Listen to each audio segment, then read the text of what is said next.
Hello, you are listening to Off Radar, It's a Movie podcast.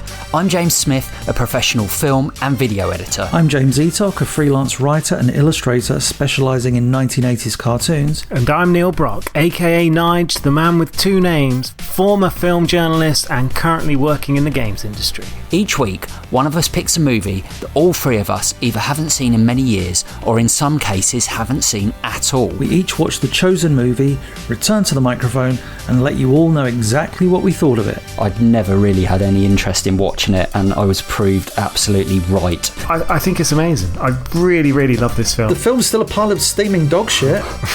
If you fancy joining in and suggesting a movie for us to watch, why not tweet us at Off Radar Podcast or email us on offradarpod@gmail.com. If you like what you hear, please subscribe, share, and by all means, leave a review. For now, strap in, turn the volume up, and let's go Off Radar.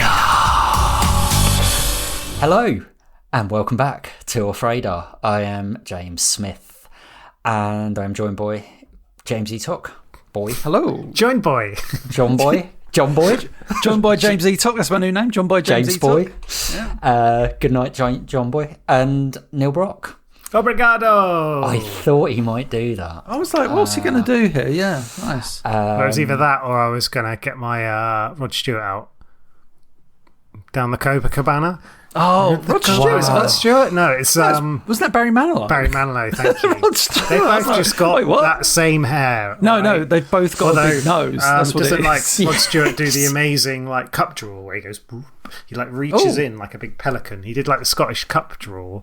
You know when they pull the balls out. Yeah. You need to go and find this clip. Everyone who's listening needs to go find this clip on YouTube. Look up Rod Stewart football draw and you'll see him go, and then afterwards look up one of my favourite clips. I think I've sent you before, Smith. Rafa Benitez, the magician. That's also a classic. Yeah, that's it's a classic. I never thought we would get here on this episode, I'll be honest. Rod Stewart, Barry Manilow and Rafa Benitez. What a lineup. The trifecta of there's a trifecta in this film. I've seen an article about Leo Sayer today, so let's chuck him in as well. Leo Sayer? Wow. Apparently he's big friends with Elvis and Muhammad Ali. Really? Wow. Oh, wow. According to Elvis Leo and Sayer, Muhammad Ali. That's quite welcome to the Leo Sayer podcast. Anyway, we are doing a film called City of God, which came out in 2002, or Cidade de Deus is the Smith, are you fluent? Have you had a stroke, Smith? Fluent in Portuguese.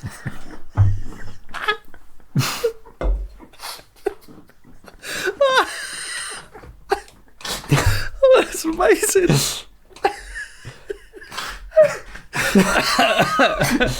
Sorry. Oh, that was good.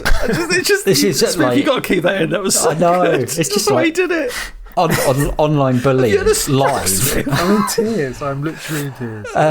So we're doing a film called City of God, which came out in 2002. Recommended by Neil Brock, who sent me a long list of films in a message. No, wait. And we're going off it. I guess first of all, had we seen it? I'll kick off. I saw this. I was working. I feel like I've said this before. I was working at the Cineworld in Milton Keynes at the time, and I basically at the end of every shift, like I could watch whatever films I want for free. And in screen 16 was this Brazilian film that I had no idea what it was. So I just went in and watched it and watched City of God at the cinema after like a 10-hour shift at the cinema. Wow. Was like, God, that must have been emotionally exhausting. It was, I knew nothing about it, but I was just I just loved watching films at the cinema, especially for free when I was like 18. Amazing. I think I forgot you worked at the cinema. So yeah, you're allowed to get like free popcorn as well, or was it just the films? Yeah. Well, I don't know if you're allowed to, but we did. We missed out on Fat Smith. Oh, no, you didn't. You saw that at different points. But Harold Bishop Smith. This is where Smith started his life of crime, clearly, like in City of God. I was inspired by it. Stealing the old poppers. Yeah. But so I saw it accidentally kind of at the cinema, I guess. Where Eatock, do you see this one? Never heard of it, never seen it until I watched it. Ah, interesting. And Nige, obviously you must have seen it if you were recommending it. Yeah, I had. I think I saw it in my uni days, probably not long after it came out. I reckon probably like 2003, 2004. Yeah, it was a film with a fair bit of buzz around the time, and watched it with my uni flatmates, and had not seen it since. So, Wow. So yeah, I thought it might be an interesting one to kind of go back and revisit 20-odd years later. 23. Interesting. Directed by Katja Lund and Fernando Morales, who worked together on basically a number of times on a number of different films and Brazilian TV shows mainly, and written by Brauili. I would say he's quite famous. Like, he's done quite a few well-known films since. Oh, really? So he did The Constant Gardener with Raquel Weisz and Ralph Fiennes. He did The Two Popes quite recently, that I think was on Netflix, which had Anthony Hopkins and Jonathan Pryce in, and did a few other like films with quite well-known people in a film called Blindness that I think was Naomi Watts, and a film called 360. I've not seen any of his other films though, to be honest. It was Julianne Moore, Naomi Watts. But yeah, he's worked with big people, and for like a Brazilian filmmaker, I would say fairly rare for them to kind of break through on the international stage. So yeah, well, I imagine this was his first proper feature, was it? Or I'm not sure. It was his breakthrough, obviously. Certainly his breakthrough. And it kind of got picked up by Miramax. So, around this sort of time in film, any film that got picked up by Miramax got Oscar buzz, got pushed to the hilt, that kind of thing. This did really well at like lower, like the festivals, basically, like Sundance. I remember it kind of having a lot of buzz around the festivals, and then it kind of grew off the back of its cinema release. And then I think it's kind of like grown since, really, off of it's, like then DVD. So I've got it on DVD.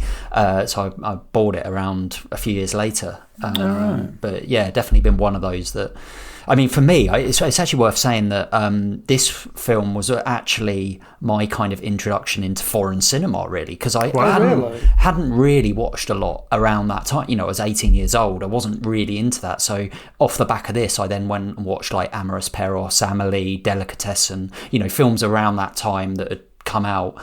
And it kind of got me into like appreciating cinema as a wider audience, as a wider thing, rather than just American and British stuff that I was mainly watching at around the age of 18. Yeah, basically, what pushed you over the edge was Swordfish. You were like, surely there's more to life than this film. Yeah. Something else. If only it was subtitled and we didn't have to hear them act.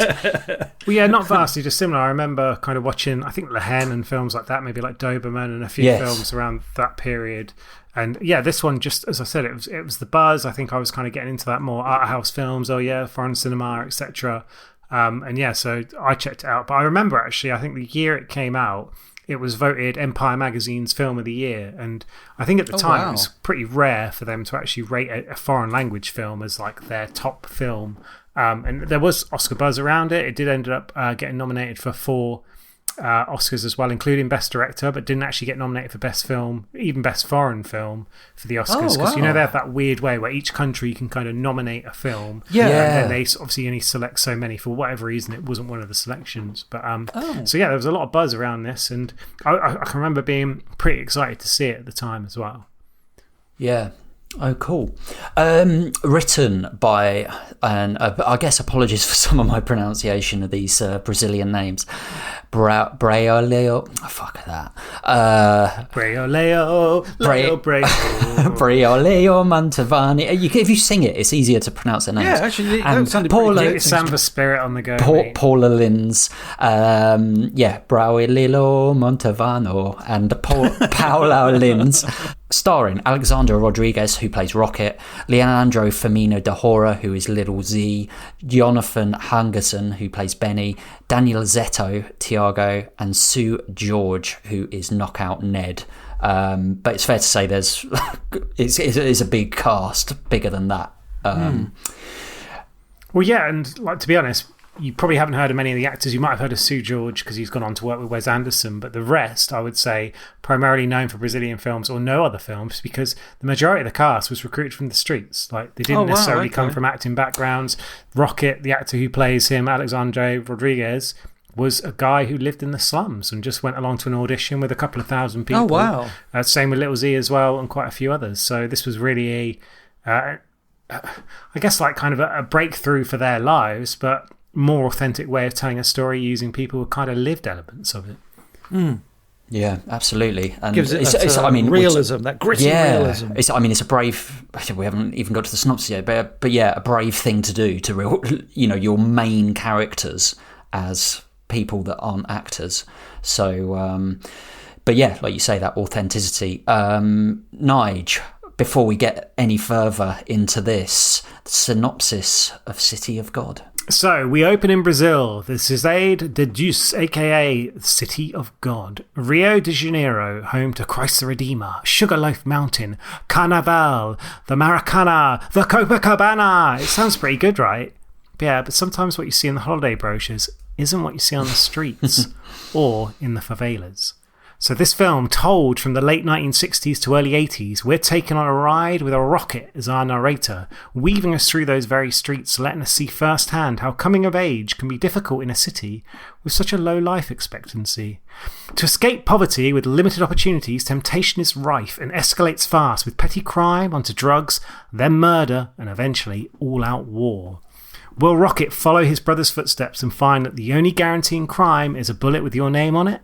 Or will his contacts and know-how in a world of gangsters like Little Z, Benny, Carrot and Knockout Ned allow him to escape by shooting his way out in a different way? Rio de Janeiro.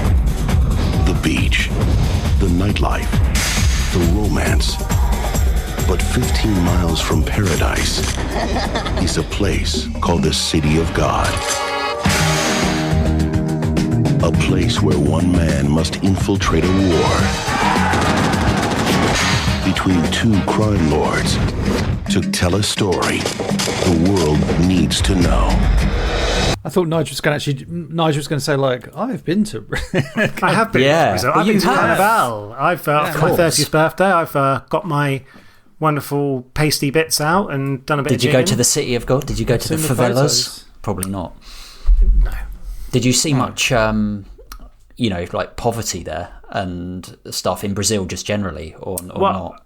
I've described this to a few people in the past. So me being in Brazil around Carnival, it reminded me a lot of being out on a Friday night in Watford city centre. Oh, wow. Seriously, It was just filled with very drunk, strange and aggressive and weird Really? people. There was a lot of fun as well. But now, are you talking about locals or tourists? It's a good point. I would say it was a combination. Okay, fair enough. Yeah.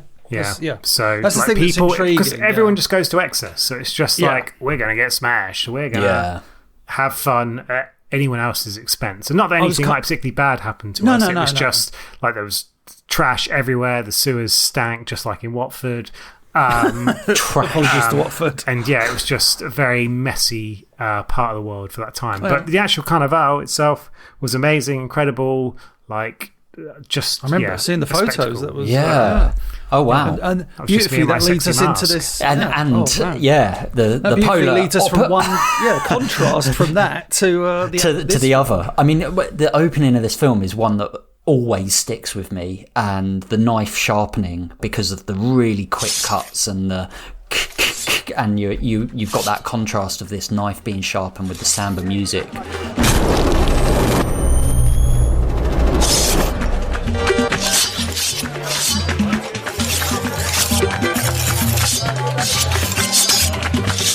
And then obviously this chicken, which is quite an iconic kind of scene, I think. Can we just say, like, give props to the acting from the chicken, because he's like, what the? You can see the fear in his little face. He's like, wait a sec. I can't believe he went on to star in Chicken Run as well.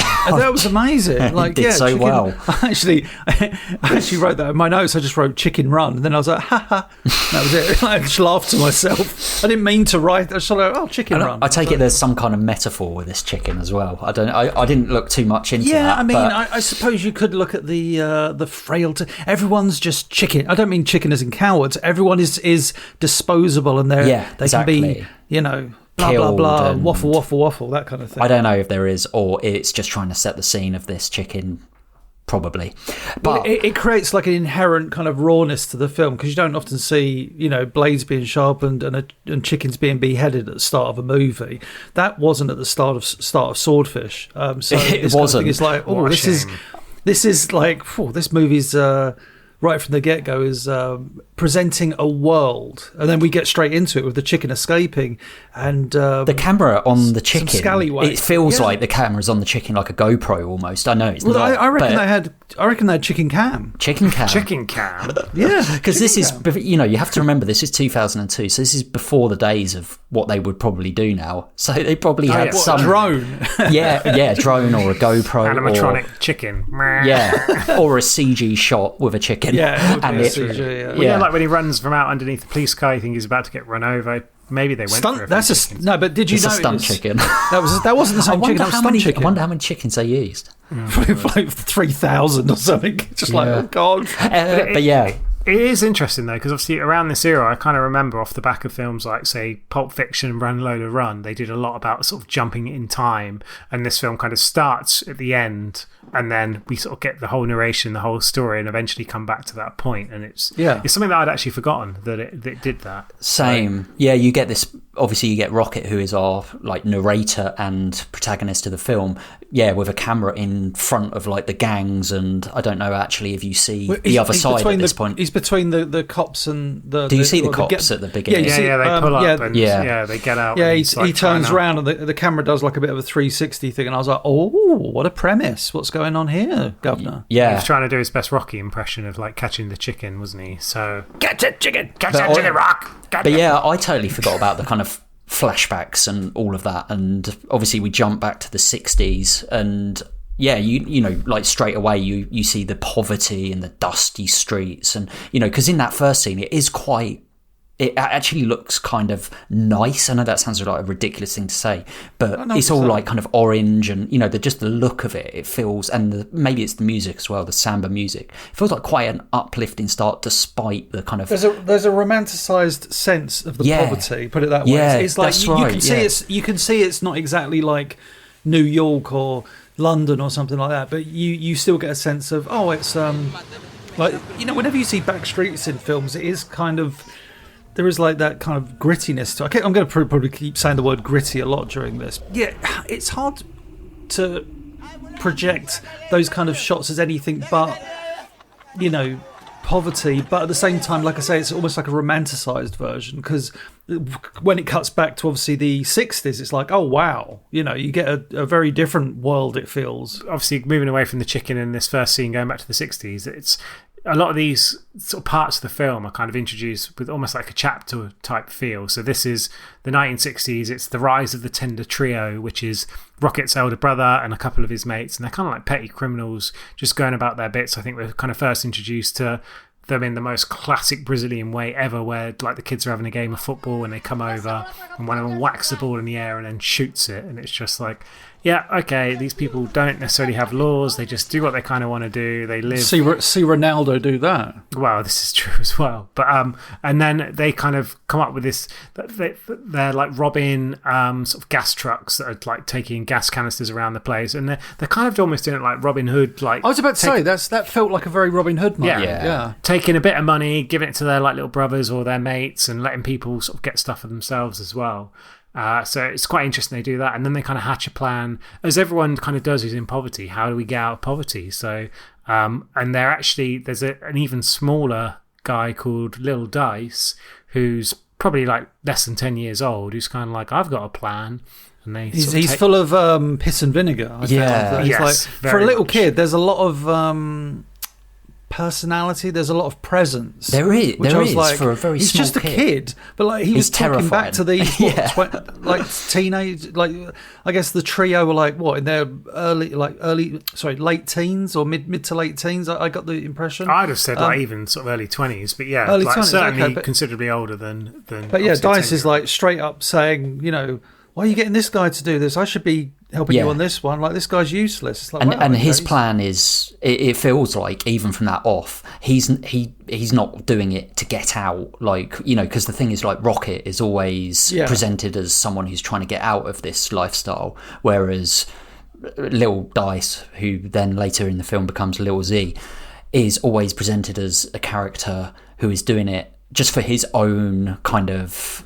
Well, he says, I think one of his earliest lines is like, I want to be a gangster. I want to be a gangster. But it's not to get out of this lifestyle. Exactly, it's to have power, become just it. to rule. Yeah, to be a gangster. Yeah, absolutely.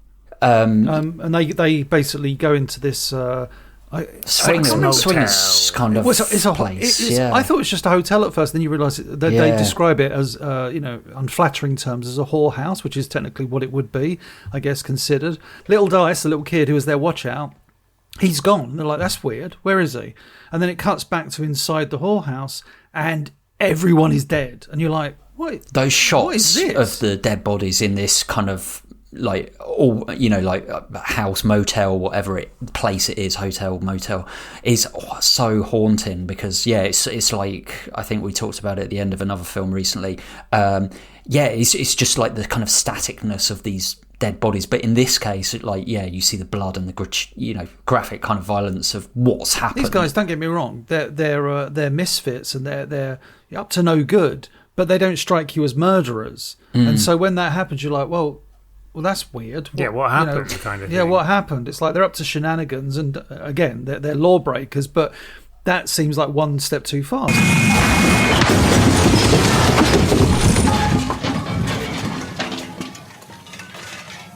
Vai tomar no cu, porra! Até essa porra. Aí, ó, ninguém viu nada, irmão. Todo mundo caladinho, circulando. Vambora. É isso aí, meu.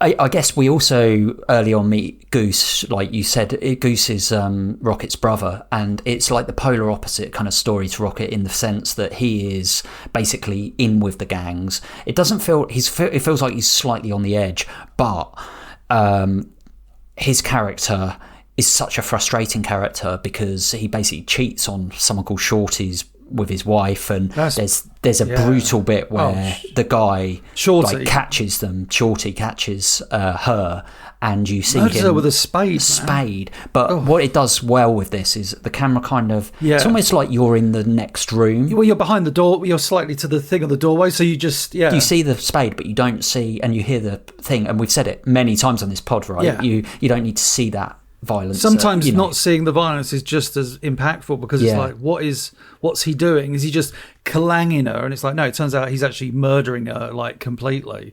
And then I mean that thing I thought was going to be, this is going to be something that goes on for ages. They show that like that's resolved quite quickly. As in, and I think there's a lot of like little mini stories that pop up in this that I totally forgot about. Like you see like other characters, like even the girl that Rocket, I know this is slightly later in the 70s, I think, gets with on the beach. Like that story is kind of just pops in and out. But at first I thought, this is going to be like a love story. Yeah, exactly. Yeah, that's exactly, the bit on the boat. Yeah, exactly. Because when we get to the 70s, we see Rocket on the beach, and it's really interesting with this because the beach in general is used throughout this film. And I feel like it's really well done in the fact that the beach is like this kind of hope, and you've got the sea and the mountains, and it often like that, kind of shows nature and like a life beyond this kind of like walled slum that they can't escape because the government have basically put these people in there for a reason, and it's like the kind of projects as they call them in America. Yeah, in America, but like there's something really poetic about. There's a shot from behind, which might even be on the poster, of the girl and Rocket kind of sitting on this beach looking out at the mountains, and a really well kind of composed shot. A bit of the old Sugarloaf Mountains. Yeah, it's interesting, because like you say, the beach is such a contrast to like the day-to-day that you see, and it's interesting that Rocket's kind of got like a more, I guess, normal group of friends that aren't necessarily gangsters or in trouble, although some of them obviously take coke and get involved in that side of things, as we see with some of the characters. But But yeah, he kind of has that opportunity to kind of meet people, and yet he can kind of dip back into that life. He's like, oh yeah, I can go and get some drugs for you. I can go and see a dealer that I knew that I kind of went to school with when I was a kid, this guy called Blackie. And as he goes into Blackie's place, that's when we're reintroduced to kind of Little Z, and the fact that he's now grown up, and we're kind of in the 70s. That's when we kind of see that story of Little Z and the stuff around, obviously him shooting in the motel and all the bits that have kind of progressed him into who he's become, that he's not just some like ruffian kid who's sort of got grand ideas, that he's actually making progress on that, and by actually taking out all the other drug dealers and just being this ruthless bastard. But then on the flip side of Little Z, there's another guy with him, a friend he's been with for a while called Benny, who's kind of got glasses, looks a little bit geeky, and he's almost like a little bit of the yin to his yang. And again, he's someone who's not quite as like cutthroat and gangster, and he kind of falls in with Rocket's gang and becomes a bit of a playboy, really, and just like, oh yeah, I want to have cool shirts, want to hang out and listen to music, I'm friends with everyone. And yeah, it's remarkable that they tried to take over this drug empire, starting with kind of, well, not starting with, but the first introduction to it we get is Blackie's place, but he's already taken a bunch of people out. And by actually taking over the drug empire, they're trying to drive crime out of the favela, that there isn't as many just people like criminals or murders or people stealing stuff. They want it clean. They don't want the cops around, so they can just sell drugs and make shitloads of money. And it's just like, wow, that's an interesting approach, considering Lil Z's just like this absolute psychopath. Exactly, there's always like that feeling when he's on screen that he's just gonna snap at any point. He's so bitter and raw, and you know, like there's the emotion, you know, he is, like you say, a psychopath. But like that contrast with Benny's really interesting, how, you know, like we've all got like childhood friends that you probably, if you meet them when you're 40, would you be friends with them? And that's like like these 20-year-olds who have like grown up together, but they're actually so different, and it's someone that neither of them would associate it with, really. But you know, the interesting thing with Benny as well is how the storyteller kind of makes you kind of, at one stage he kind of gets with Rocket's partner and you're like, oh, he's a dick. But then, that's a bit of a dick move. Yeah, but then all of a sudden you're kind of like on his side. So it does that well, whereas obviously with Lil Z, he's just an out-and-out killer and a bad person.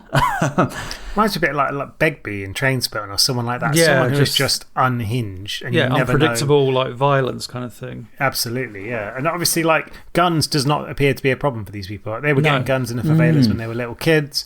They're sort of prone to violence. They like shooting them in the air. Like I said right at the beginning, they shoot a football and it's just like whatever. When they're chasing the chicken, they're trying to shoot this goddamn chicken. Yeah. Like, guns are everywhere. And that kind of leads into obviously the later aspects of the film where it literally becomes a war. But it's the runts are really interesting to talk about at this stage as well. So they get introduced, which are the runts. They're on the beach, aren't they? First of all, they first come up and they're like, "Hey," and it's just like, "Oh, they're an uneasy presence." The interesting thing with Rocket is he seems to he's like in the middle of everything, so he never seems to rub people up the wrong way. So even with the kids, where he gives them the joint and go, oh, keep it, and you know that they're going to come back into the story at a later stage, and obviously they do in quite a big way. But even with, you know, with Benny, with which he could have fallen out with because he's just stolen his girl, or with Little Z, he manages to keep this everything very neutral, which is a wise move. A good word. Yeah, because he's not necessarily that close with them, although he does get closer with Benny and obviously through that group of friends that he's got, but he's kind of on the periphery of the gangsters, and they kind of, occasionally they might need him or they get him involved in something, or he just happens to kind of stumble across a situation. But he's not always the centre of things, and he's someone who, when he was younger, he kind of saw the example, like I said in the synopsis, of his brother going a crime route, and his brother was like, I don't have the smarts, you've got the smarts, go to school, learn things, kind of make something of yourself. And you can kind of see that even though he kind of flirts with the idea of becoming a criminal, they try and like rob a bus, and it turns out the guy on the bus is it turns out it's Knockout Ned, and he's just a really nice guy, and they're just like, oh, we can't rob this guy. And then they go to a bakery store and they're like, oh, we can't rob the bakery store, the person behind the counter is really nice, and she's flirting with me and she gives me her number. And then they get in a car with a guy from Sao Paulo, and they're like, oh, people from Sao Paulo, they're arseholes. And then this guy's like, hey, do you smoke weed? And it's like, oh, this guy's really cool. And it's just, they're just constantly like, either the situations they create around him or the people they stumble across are just it's nice, and it just goes to show, even in places that seem from the outside to be like hellholes and really difficult places, you can find great people in that. And like, he's an example. Rocket is an example of like, he can just encounter people and create a different narrative with them. So he doesn't follow his way down the dark side, so to speak. Whereas Little Z is the total opposite. So with the runts, there's one really kind of upsetting scene where I can't even remember what they've done, but they've like... So they committed a crime in Little Z's territory, and he's like, no, because so Carrot, who's the only other remaining drug dealer, I think Carrot isn't coming down on him. He's kind of letting the runts run wild, and it means they're doing it on his turf as well. And this is start of the antagonistic nature between Carrot and Little Z. And yeah, the little runts pay a hell of a price for it. He says shoot in the hand or the foot, and I think one of the little kids is like crying so bad. I mean, that's genuine. Yeah, it's like, oh my god! Like, so I don't know, like what they've done. Like there must be something, because that is genuine. Like that kid is. That's not acting. I felt awkward watching that. Yeah. Well, yeah, because it's uncomfortable. Obviously, it's supposed to be. You're not supposed to be like, oh, that kid's pretending to cry. Like, it's like that kid is like really upset. No, they did a special technique for it. They got this kid to listen to Smith try and pronounce Brazilian names. And he was just crying. They made the kid watch Swordfish. Oh god, that would be even worse. He'd have been inconsolable. No, what they actually did was. Because again, a lot of these kids and even the adults weren't necessarily actors. They're people who kind of come into this. They were living that experience with the kid. They kind of asked him, "What's like the worst thing ever? What's your worst pain experience?" And he was like, "Oh, I had a toothache and it was awful." And they were like, "Okay, just concentrate. Just think about how you've had this toothache and how painful it is." Wow. And the kid was thinking about it and did that. And they said, "And now imagine it moves down to your foot." And obviously, when they shoot him in the foot, so that kid. What? Oh my goodness! That is like insane method acting. That's what I know. We talked a little bit about like childhood actors in a pod for People Under the Stairs, and it's really difficult, I would say, to get convincing child actors in any kind of films. Yeah, really, like, it all becomes a bit schmaltzy or overdone, or you're just really mindful of the fact they're like, "Oh, this child's been sort of." Practicing this for ages, and loads of rehearsals, and it's very stilted and wooden. I remember like the kid from The Mummy. Good God, how bad was he? The Mummy Returns, anyway. But yet these kids, it's just like they can all act. In fairness, we're watching it in Portuguese. I don't think we mentioned this film's in Brazilian Portuguese. It's not in English. We're watching it with subtitles. At least I did. I assume you guys didn't watch it dubbed. And yeah, they're just coming across as genuine people in this sort of situation. You're right. In these slums. It's an interesting point. I mean, if you guys listening, if like I know that we've had a number of Brazilian people listening to the podcast, I'd be interested to know what you think about their acting, because like sometimes when you watch anything with subtitles, it is kind of hard to judge dialogue. But yes and no. But I think any acting in any language will always transcend the language barrier. I think if you've got someone speaking. Portuguese, someone speaking Chinese, someone speaking anything. If there's that emotion, and even if you've seen the words on the screen, you're like, okay, this is the thing. You can still see that emotion. Well, I think I totally agree, and I think you can. With this, it's just like I'm like I don't speak this language. I'm reading the words in white white text on a black bar, but at the same time, it's like, oh no, this is still. As impactful. But yeah, no, you're right. And the acting as a general, like it feels really, I mean, everything about this film feels like authentic in the way it's kind of presented in the kind of grittiness and stuff like that. Gritty. But yeah, like Lil Z, like, often you just get a big close up of his eyes and his face and he doesn't actually say anything. And, often you need that kind of, the audience to kind of just get those looks and those feelings from your actors rather than like a big long dialogue. Well, we've talked about it with like in recent years with like Emma Stone, who's like you've got these big eyes and this kind of very facial presence, as it were. And I think like with the guy that plays Lil Z, it's like he has facial presence on the screen. Which is like, he doesn't have to say much. It's just like a look or his eyes moving in a certain way, or just it's like, oh no, I can read this guy. He's terrifying. I mean, that is generally like the most. It's like, oh, he's terrifying throughout, but there's no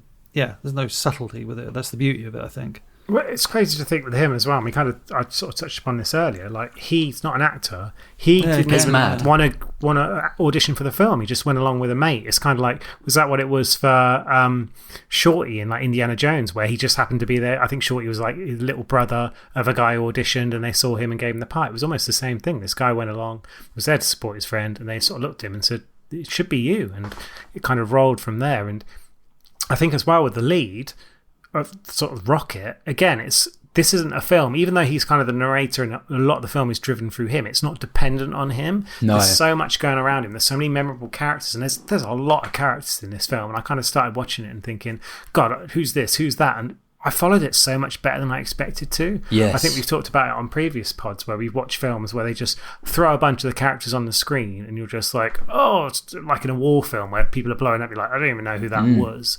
I feel like this film somehow does a really remarkable job of giving every single character either a snippet of a story to kind of make you understand who they are, or just making them stand out in such a way. And there's just so many in this film, but it still kind of works. Yeah, I agree. I think there's probably 5 or 6 central ones that it focuses in on, and then you get little strands off of them. But you're absolutely right. I was the same watching this. I felt like, oh, is this going to be, like just all over the place? Because I felt like at the beginning I was a bit confused, who's who and stuff like that. But it does somehow it's remarkable, really, how I understood what's going on and how we can actually just talk about the story. But yeah, one of the scenes that I wanted to bring up was the Benny farewell. Well, it actually comes up as a chapter, I think, Benny's farewell, and you know what this kind of means, but it's his party scene. And I think what's great about this is you kind of got the contrast of like this celebration, this party, but something sinister more at hand, and you know that it's coming when it says Benny's farewell. Yeah, but I think it's, what's the song? It's kung fu fighting song, isn't it? And they're all dancing. Kung fu fighting. And then obviously Lil Z comes in and absolutely loses it and makes some poor guy strip, and it's like, well, he tries to like chat up because like Benny's successful with the ladies. Little Z kind of goes up to him and he's like, really, like, why are you leaving? Because again, you said it. Yeah. Like, he wants to be a gangster. He has no, I don't want to get out. Whilst Benny's like, I just want to go have a farm, smoke some weed, hang out with my partner, that kind of thing. And there's a little bit beforehand where one of the sort of previous drug dealers, Blackie, has like killed his partner. And again, like Little Z's furious because he's kind of brought shame on the kind of area, and it's going to bring the police round and all that kind of stuff, and kind of beats the shit out of him and is probably going to kill him. And so Blackie realizes his only shot is to kind of take out Little Z, but his only shot is a bad shot, and sadly it finds its way into Benny instead. But yeah, like you said, Little Z's picking on people. He's trying to chat someone up and doesn't succeed, therefore takes it out on her boyfriend by making him strip. And even sort of just before Benny dies, they get a camera from sort of one of the cokeheads, and they all know like that Rocket is the photographer. He's been the photographer of his group on the beach. He's something he's keen to get into. And like Little Z comes along and just snatches it off him because he's a dick. He is just a dick. There's a line just on that point. I think Benny says something to Little Z like, oh, you need to get a girlfriend. And that's such a kind of awfully poignant line, really, isn't it? Because it's like, I think you could say that to 99% of trolls on the internet. It's like, you know what? If you got a girlfriend, you wouldn't be so angry. And I 100% believe that's true. Or a partner. Let's not be sexist there. Yeah, no, very true. But obviously, Lil Z, like you say, he's like trying it on with these women. No thanks, and he's just like getting turned down, which obviously leads to one of a really horrific scene where he rapes a girl that we find out is Knockout Ned's girlfriend. But it's all kind of off the back of that kind of little comment, and he realizes that if he can't get what he wants, he's going to go and get what he wants, which. Yeah, which is nasty. And like Benny is his conscience, and once Benny's gone, all bets are off. Yeah, that's it, yeah. The good thing about the Lil Z character throughout is that it sounds weird, like nothing is really a surprise because they established very early on, as we've said, like how messed up he is, even as a kid. So when he, transitions into just, shooting kids, shooting like anyone kind of thing, it just like say, raping and being a monster, nothing feels like a surprise. And it's just like, he's probably like, I would make the argument, he's probably like the most defined character in the movie, and yet ironically it's probably the easiest to write, because all you have to do is just write unpredictability. It's just make this guy the worst of humanity. Boom, there you go. It's not necessarily like charisma, it's more just like everyone's so fearful of him, it brings presence. It's like classic we've seen it in American films, like with like a Joe Pesci, for example. That's a good, probably a good comparison. Yeah, good. Or even like Casino. It's like, oh, he's this, he's that, and then it's like, oh, wait a second, he could just turn it, like, go crazy at any point. But I think with and it's like just under the surface. But I think with Lil Z to some degree, it's closer to the surface than I would compare it to like a Joe Pesci kind of character. It's just like, it's really close to the surface. Well, plus the fact he walks around with a gun constantly, you know, there is that in every shot. Yeah, absolutely. The other thing we haven't really said about actually is, you know, some of the kind of the whip pans, the sound effects, you know, like all of the kind of style of this film is kind of like, you know, for I imagine a very small budget. It's really well done. I agree, but at the same time, this is where I would critique. It's like it felt slightly 2000s-y. Do you know what I mean? Like, do you know what I mean? Like, it's I could watch that film, not know the year it came out, and go like, oh, this is clearly from 2000, 2005, something like where you take a still frame and you slowly zoom in on it, or you do, like you say, whip pans and stuff. That's not to diminish how effective it is in the movie, but it was just like, I feel like for me it would have been slightly stronger if they kind of avoided those gimmicks. I don't think the film needed any visual, although there was one nice shot, that lingering, like long shot in the apartment where there's all these different stories going on, and you get that single shot, and it's just everything's, you know, characters are coming and going. It's like a almost like a time lapse. They do that almost like Charlie's Angels thing, don't they? Where they have like a line on the screen, and they'll show one bit on one side and one bit on the other. Exactly. Yeah.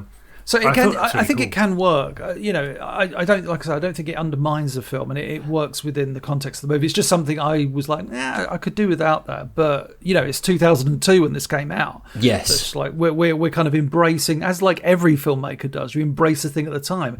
This film does avoid bullet time, and it's got every reason to use bullet time. It's true.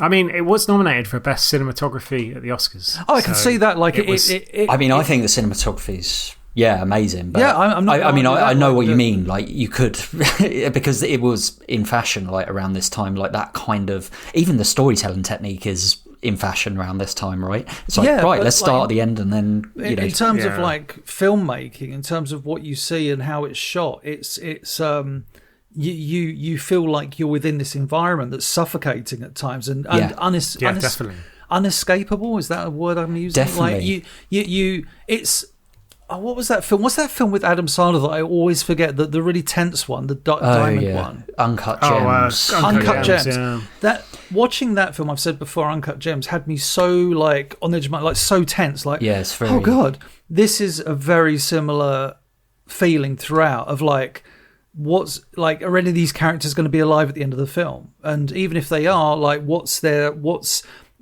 next stage of their life going to be? So that level of unpredictability, that closed off nature, that's my favorite kind of phrase to whip up every now and then, is like that cycle of violence. This film from start to finish is like, this will never end. It shows, it's horrific, and it shows that cycle. Like, exactly. It's depressing. But I think Knockout Ned, they show it the best, because he comes from a position where he wants no part of that world, and he gets dragged into it, sort of kicking and screaming by that rape scene. Revenge. And then he becomes almost like a general for the other side, and he's the only one with military training, because all the gangsters are just like, they've not been trained how to shoot, they're just kids kind of thing. And he's someone, he says that kid near the end, he goes, why did you join this war? And it's just like, he feels like the only one of the few characters in this film that's actually saying to one of the kids, why are you even here, you know? And that's where we get another flashback, and it's just like, that's why he's here. And they say like a bullet from him is worth 10 from anyone else, because he can actually hit the target. But no, I was just getting on your point of like the kind of suffocation and stuff. I think what's really interesting about this film, you know, as opposed to what you were getting with other gangster films around this time, or before this, Goodfellas, Casino, I mean, you can basically list off a load of Scorsese films, is in those, the gangster is always presented as, you know, they're rich, they got money, whereas in this, the key is charm.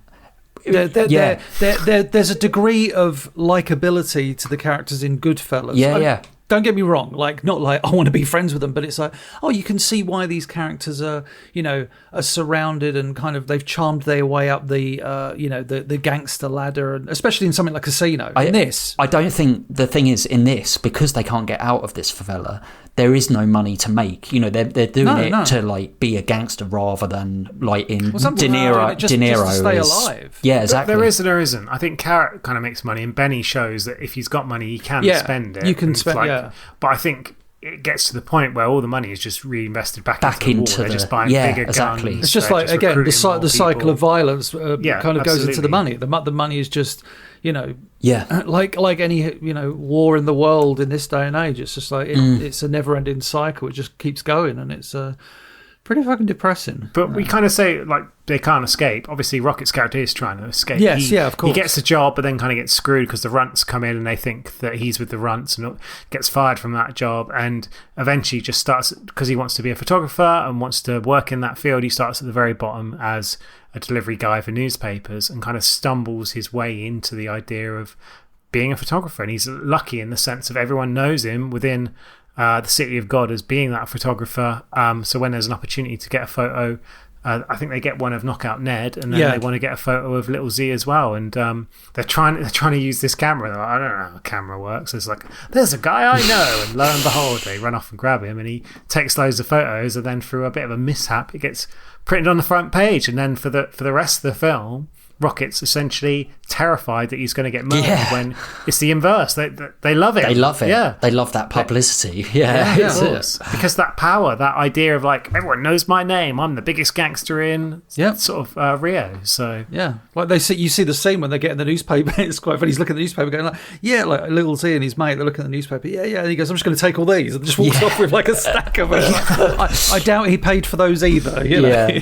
Knockout Ned's an interesting character, isn't he? Because like you kind of root for this character as well. There's not loads of characters that you like that are presented as almost heroes, but he is. And because he's kind of almost forming this kind of rival gang to take out Little Z, there's this scene where he's kind of like saying, you know, there's always an exception to the rule where, you know, you're in a bank and someone shoots you shoot back. And obviously you get the moment when I can't remember what the exact line is, but basically Knockout Ned just kind of like kills this security guard because, like Etok says, like that kind of cycle of violence, which we obviously get right at the end, that almost horrible sort of payoff. It's really interesting as well in the sense of that kind of jealousy that plays into it, because obviously he's Knockout Ned, he's good looking, he gets all the girls.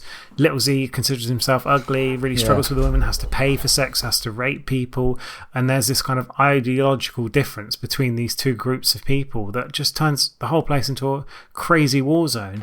And you think, well, there's got to be some good guys out there, but every time we see the police, they're being corrupt, or they're shooting someone, or they're taking a bribe, or they're like, right, even at the beginning in the 60s, like when they're chasing those three guys that robbed the motel place, they just randomly shoot this other kid, and they're like, he's holding a book, so it's obviously like he's the I think he's going to church, isn't he? Sorry, and they're like, they just put a gun next to him and say, there you go, he was a bad guy, kind of thing. There's just no morals anywhere in this story. That's heartbreaking, that scene. And I guess one of the subplots is Rocket wants to get laid, kind of thing, and it's like, again, it's that kind of that realization that was what normal people were going through at this age, but barely anyone in this film goes through that because they're too busy either killing or potentially being killed, or just like having to look over their shoulder all the time, that nobody has a real childhood, nobody has that kind of experience of growing up. And it's really kind of strange to have that refreshing, I guess, almost element of Rocket meets one of the ladies who works at the paper and sort of sleeps at her place, and he kind of says to her, oh yeah, you got hot running water, because that's the reality of his life. He's never been around hot running water before, which is nuts. But obviously that brings a level of kind of, this is the foundation for this entire world, as it were, or like the world we're in. And it's a real world as well. I think that's the thing that's sometimes hard to, sometimes you forget watching this film. It's just like, oh yeah, this isn't like some fantasy land, like, you know, something that Tolkien would put together. This is actually like a real world with real situations, and like, you know, you say like based on, or you know, somewhat based on real stories, and it's like terrifying, it's heartbreaking, it's all of the above, you know. Well, the thing is, as well, they obviously had to shoot the film in a place that looked like it, but they couldn't shoot in the City of God because it was just too dangerous. They yeah, were of just course. like, if we go in there, we got no chance. But the director kind of later said... Filmed in Lowestoft. Well, exactly. I thought it was Watford High Street. But they filmed it in like a neighbouring, less dangerous area. And the director said if he'd have known about the dangers of shooting a Rio favela, he'd have never done the movie in the first place. Wow. So it just kind of goes to show like there was always that element. And a lot of the actors kind of lived within that area during the film. I mean, most of them were from it anyway. Like, we talked about Little Z, we talked about Rocket. Both of those, the actors that played those characters, they already lived there anyway. So they were just kind of acting their life. A very uneducated question. Does that area still exist, the City of God? And is it still the same? Is it still very much crime rampant? I don't know. Like, right now, I don't know. I know there was a follow-up a TV show made to this called like City of Men, which was actually based on like the Runts and where they go, because they actually became, they sort of talk about it briefly in the film, called like the Red Command, like the most notorious gang in Rio, and they kind of say, oh, we need to put him on our, like, in our little black book, and they actually did create their own like death list of people that they took out. So that was certainly up until the early noughties, sort of 2010s.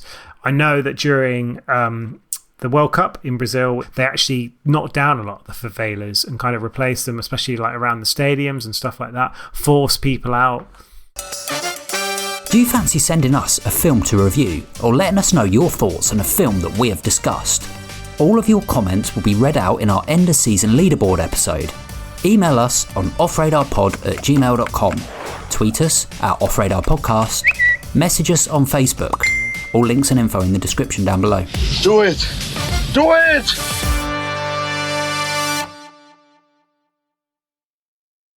Yeah, you talked about the Runts. It's worth noting that they get their revenge on Little Z right at the end. Oh, God, they do. Which is horrific, but obviously, you know, what he did to them. The interesting thing with the Runts is there's no, as their story, there's no boundary at all to their characters. The thing is, and I don't know if you agree, I find the Runts, like, and you see this in so many films, and that's no disrespect to this film, when you're presented with children that are this unpredictable and deadly, they're more terrifying, I think, than the adults, because we know Lil Z's story, Lil Dice to Lil Z. It's like, we've seen him, you know, he was fucked up when he was very young, but he's transitioned into this, you know, gangster and killer and murderer, whatever.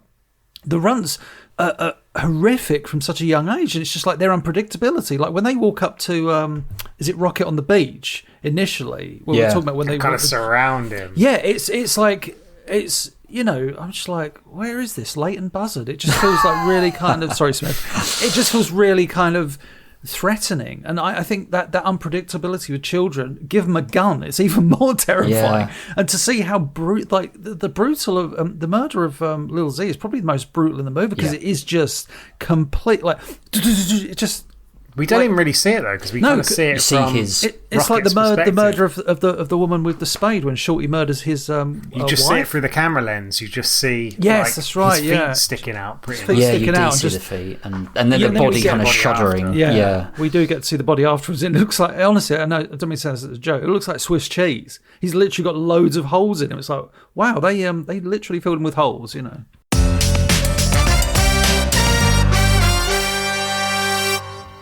NIGE, you said you've got quite a bit of trivia. Can the trivia be uplifting? Can the trivia be like, funny, one was a really good juggler, you know? Well, there was City of Men, which I kind of mentioned, that TV series. There's actually been a new show that came out only in 2024, which is called City of God, The Fight Rages On. City of Chickens, which actually has the main character come back as like a grown-up photographer.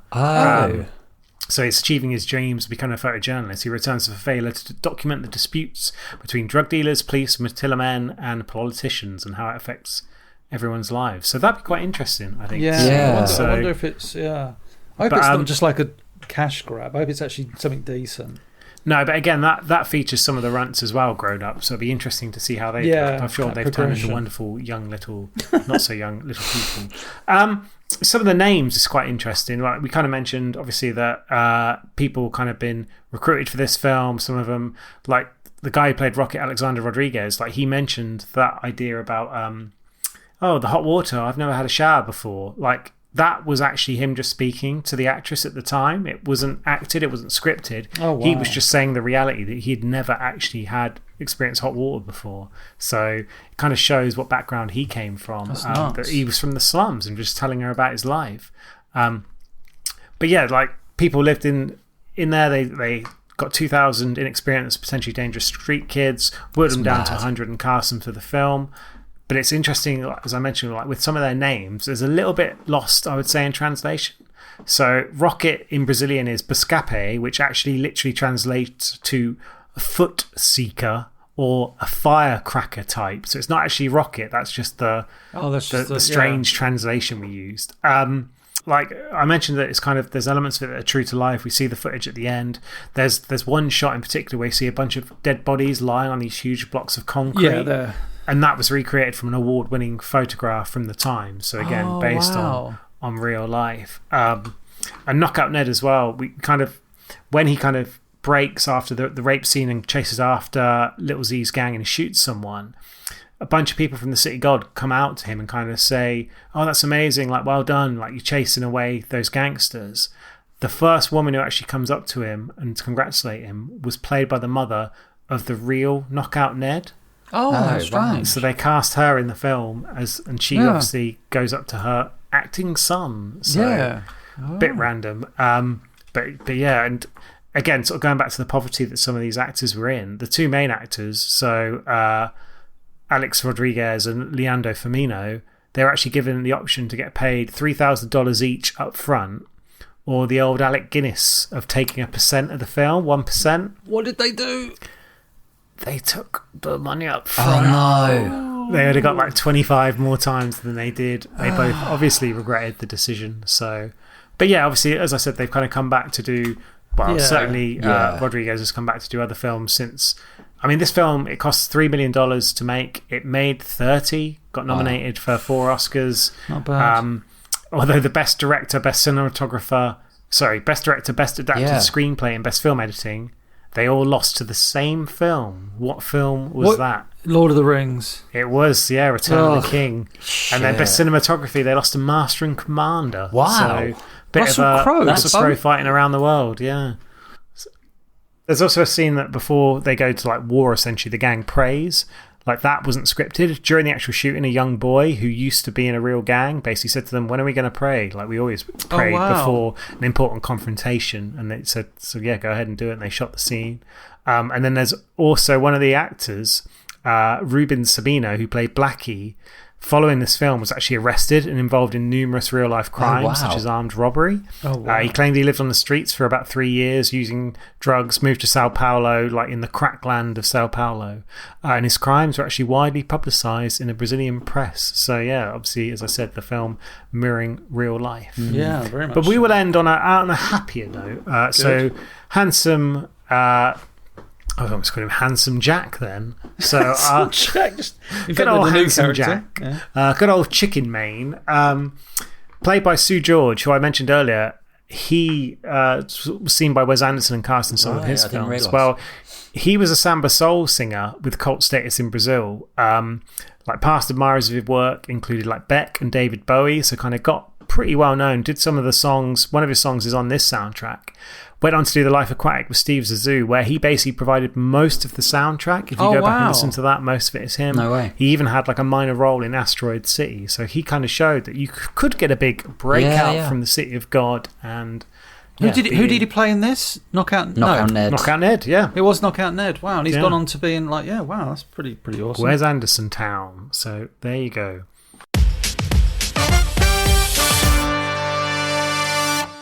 Interesting. Great trivia. Thank you, Nige. Great trivia, Nige. I do feel it is all kind of fitting, though, that, you know, Nige, you recommended this film for us to watch for this very podcast. That we... City of Nige. City of Nige. That we find out what you thought. Nige of God. So yeah, I was really interested to go back and watch this film because, as I mentioned, I kind of loved it when I was younger. Like, watched it at a really influential time of when I was watching films. Like, was a big fan of kind of sort of gangster films to an extent, but foreign cinema especially, and like the style. When was the last time you watched this then? So about 2003, 2004. Wow, okay. So it had been a very long time, and it kind of was lodged in my brain as like, oh, that is a great film. And so maybe one day I should go back and watch it. And what better opportunity than to do it for the podcast, talk about it, and potentially give one of you a chance to see it if you hadn't seen it. So in this case, obviously, with you, Etok. Yeah. I didn't remember very much like going into it. I remember it was set in Brazil. I remember that like there was a lot of poverty. There was crime in it. I remember the bit about what happens with Benny like quite vividly. Oh, right. But a lot of the other bits, like I couldn't really recall that well. And as soon as it started, and there was the chicken bit. I was watching it with my partner, and she's like, I can't watch this film if they're going to kill a chicken. She got up and kind of left the room for a minute, and I couldn't remember that the chicken was okay. So I was a bit like, oh, you can come back and come watch back it. in. The chicken's on fine. Yeah. But yeah, I still absolutely loved a lot about this film. Like the cinematography is fantastic. The soundtrack works really well. The rawness, the vividness, the way it's kind of broken up into the chapters. I really like that initial like 60s bit, which is a bit like sort of dipping your toes into the water, understanding things, and then seeing how they develop. And I really like the way the sort of characters, like you said, there's not necessarily that much to them, but it does still kind of develop, and you kind of understand where they're coming from. i.e. I'm a psychopath, or in the case of Knockout Ned, I'm kind of driven to this. I think the only kind of downside from my perspective is there's so much murdering and killing that, yeah, it can be a little bit fatiguing in that sense. And it felt like it's not like the world's longest film. I think it's just a shade over like 2 hours. Yeah. But there was a little bit where maybe it dragged a tiny bit. But it feels like I'm picking like the tiniest flaws in a film that, whilst yes, it's kind of its time, I think it's the sort of film that hasn't aged badly. It's not a film where I would say, but unlike you, I get what you're saying. Like, there's a little bit of like 2000s element to it, but I don't think it detracts from it. I don't think it really makes it that. Obviously, I feel like it's more like a 60s, 70s style. The way they shoot it is really impressive and kind of gives it that kind of vibe of the period it's trying to represent. I think I am going to go with a 9. Like, I do think it's still that good a film. NIGE. It's a 9. My Brazilian is crap. It's like Watford City Centre. But it's a very enjoyable film that I think if you haven't seen it, go and watch it. Yeah, it's one that you kind of got to get yourself ready for if you're not used to kids murdering each other. 5 stars kind of thing. It's just one of those films. I do think it's a film that everyone should see once in their life. Yeah. Smithy? Sure. Yeah, as I say, it was a gateway into a different type of film for me. So I guess from some point of view, I've always, like NIGE, considered this a great film, even though I've probably only seen it twice before then, and I haven't seen it for a long, long time. But I think when, me and my partner first got together, I was like, right, you got to watch this film, you got to watch this film, you got to watch this film. And this was one of the films that we sat down to watch together some 20 years ago. Wow. Well, she loves Lockstock. Surely she's and we watched ultra-violence in this. We watched it again 3 days ago. And yeah, she did really enjoy it. Enjoy is always a weird word when you talk about this kind of film. But yeah, I think I agree with most of what you said there, really, Nigel. The only other thing, which you may have said, you may not, but the editing is so well done in this film. It's, like, I don't know if they got nominated for an editing award or not, but they did, yes, best editing as well, but, which again lost to Lord of the Rings. Oh, really? So. But, it's like, yeah, and in some ways, I totally understand what you're saying as well. You talk about what you said about the kind of noughties kind of vibe, but for me, it kind of feels almost ahead of its time at the same time in the kind of filmmaking techniques. I think it's brave to get all these kind of actors in air quotes in that aren't actors. Like we said it in, I think it was Jaws, where they had but it was supporting cast, so you could kind of get away with it for a line. But when you've got the main characters that are not actors being so convincing and getting those performances out of them, it's a massive risk, but it pays off. I don't think it becomes confusing. Often with this type of film, I can get confused, and I wasn't with this.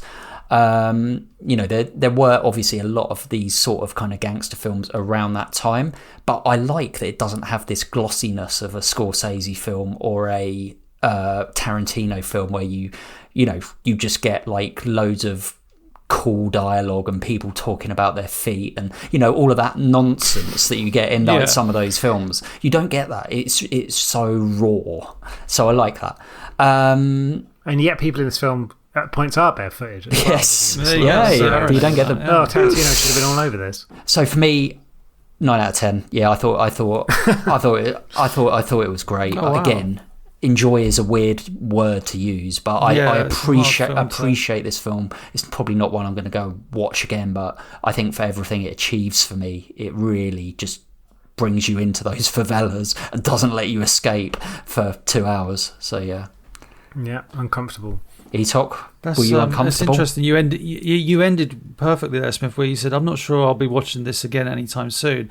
I, on the other hand, would watch it again, but not for the reasons that I usually say on this show we do. Usually, when I'm like, "Oh, I'll watch a film again," it's because I loved the hell out of this, loved the hell out of the movie. But with this one, there were times when I was just like, "I'm not enjoying this experience." Wow. Man. No, hang on. I thought you were going this way, but go on. Yeah, I was quiet at times in this podcast for a reason, not because I decided to, be quiet, but because I was enjoying listening to you two talk about this movie. It's one of those. I think we've all agreed. We've all done this at times before on the show, where you kind of have an idea of what you feel about this movie, but then you talk to two friends who love watching movies just as much as you do, and they kind of elevate it to some degree in your mind. You're like, oh yeah, that is a great point. And I found myself discussing it at points for you guys to be like, yeah, this is a really, I understand the nines. The thing I know I was somewhat critical about the kind of techniques, the filming techniques. Like I say, the filming itself is amazing. Like that rawness, that suffocation of the city, the everyone feels trapped in it. It's the cycle of violence. I love that phrase. Just call it cycle of violence. But yeah, I felt like the opening bit. I understand why the trio is there, and we establish, I guess the story of Lil Dice to the kind of focus on that. I kind of wish the first chapter was a lot shorter. Okay. Yeah, because I feel like I understand you're setting the foundation and you need to see that world before we transition into the 70s and 80s. But I just found the stuff in the 60s to be a bit like... one of the issues I had with this film, and it's amazing, again, listening to NIGE, and a reason why I want to go back and watch it, is that NIGE said, oh yeah, I had very little problem knowing who was who. Maybe it's because it's the first time I watched it. I know I can't really use that excuse because you guys haven't seen it in a long time either. Yeah. But I'm sitting there and I had to start making notes of who was who. I was just like, okay, so... And it's going to sound this... I'm not dismissing this movie for its cast, but at one point I wrote down a list of the characters as it was happening. I was like, right, Shorty, Carrot, Lil Dice, Big Boy, Shaggy, Benny, Carrot... Tiago, we didn't even talk about him, did we? Yeah, Angelica, Tiago... like the mini Carrot. Rocket, top, Steak, Knockout Ned, Otto, Goose, Clipper, Stingray, Steak and Fries, Blackie, Charles, Marina, and Toro. And I was just like, wow, there's... But at the same time, I admired when I was watching this how much it was doing, because you had this film that had these key characters, whether it be the trio or, I think Lil Z was... I just found him such a fascinating character, even though he's somewhat, and I don't mean this in a horrible way, like somewhat one-dimensional. He's just like a brutal murderer that enjoys what he does, but I just find that so fascinating and how he plays it. Hey, the Terminator is one-dimensional. It doesn't mean it doesn't work. So, no, exactly, yeah. It's a very, very good point. It feels like very rapid, like you're in, this person's alive and this person's dead, and where I wrote down, and this is like, it sounds somewhat melodramatic, but I wrote down, when death is constant and the cast is huge, the individual tragedy of each life lost can get buried. It becomes like, oh, this person died, but we're now onto this thing. But yeah, I will say, like, I'm waffling on it. It sounds like I'm going down a very negative route, but I'm really not, because this is a movie where I know its worth and I know its value and I appreciate all of the heavy lifting it does from start to finish, regardless of my criticisms, I 100% understand your nines. I won't go as high, so I'm going to go for a 7.5. Let's take him out and shoot him. But I know that if you were to ask me, maybe like after a second viewing, after another viewing at some point, I reckon it would be higher. But I'm just saying, like, the experience, my instinct, what I felt when I was watching it was like, maybe even like, dare I say, maybe even like a 6 or so. I knew it wasn't a bad movie, but I just wasn't connecting with it. But like I say, talking to you guys about it, it's just like, yeah, this is a fucking great movie. Well, there we go. City of God, guys. City of Where NIGE. are you at with the City of NIGE? The City of God. Have you been to the City of NIGE? Have you been? Come on down. Come on down. Please email us on offradarpod@gmail.com. X us, tweet us at offradarpodcast. We are on YouTube. Please go and check out our YouTube channel and our Facebook page, and we will speak to you next time. We need your help. We are looking to grow Off Radar and release more and more high quality content. Please give us a review on Apple Podcasts or wherever you get your pod. And why not share with your friends and loved ones? Help me help you.